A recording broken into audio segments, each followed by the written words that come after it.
Hello Messer people! In this video we return to the Glasgow Fechtbuch.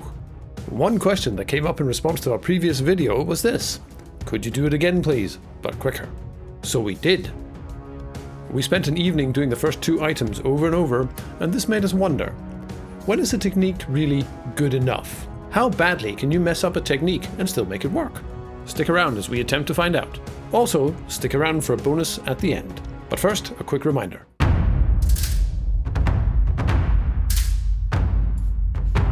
Item 1 is a cut to the inside with a step forwards and to the right. The cut is broadly aimed at the opponent's head, or whatever is convenient really.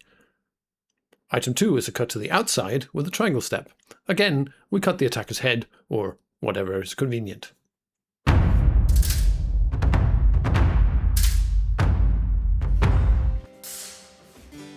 Here we cut to the outside of the attacker, but instead of going forwards and left, we end up going backwards and right. Still, the attacker gets hit in the arm and head, while we remain safe. Not quite textbook, but good enough. An inside cut here into the triangle step, which isn't specified in the text. The cut glances off the top right of the mask, but still obviously connects. The aim was bad, but it works. An outside cut again, and a picture-perfect triangle step. Just in case it isn't obvious, the defender really is quite safe from the attacker here. About as good as we can make it.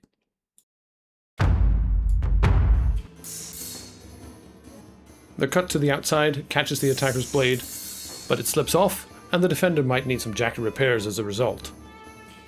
On the other hand, the attacker needs his neck repaired. It's not pretty perhaps, but it works.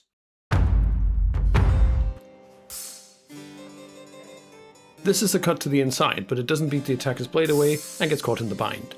So the cut turns into a slice down the attacker's arm instead, which would probably deter most attackers just as efficiently. A very hands-on, hands-off approach.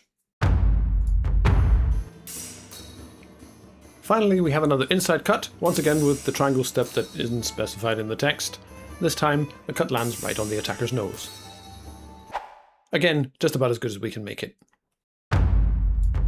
Some of the examples shown in this video went according to the text, and some obviously less so. But did they work? Were they good enough? We came to a couple of conclusions. The Glasgow Fechtbuch does give us some detail about footwork. That said, even if it says go forwards and right, it might be that backwards and left works just fine. No triangle step? No problem. It might still work. It all depends on the specific situation. If you follow the text, it will probably work. But as long as your footwork gets you where you need to go, it's good enough. While the Glasgow Fechtbuch does tell us where to cut the attacker, it's not terribly concerned with the finer details.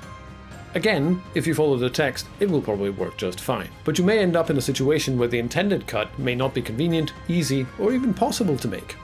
If you make a cut and the attacker is stopped or dissuaded from continuing their attack, it's good enough. Which leads us back to the original question: how badly can you mess up a technique and still make it work?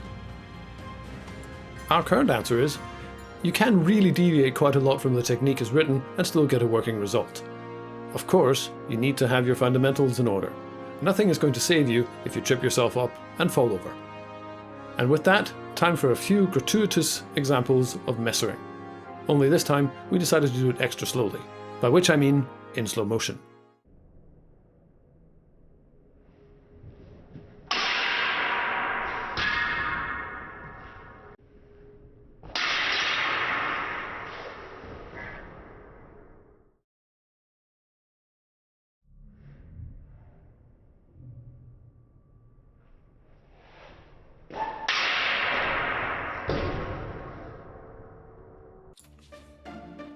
And with those examples out of the way, we have arrived at the end of the video. We will be back with more videos in the future, and we hope to see you back here soon. Bye for now.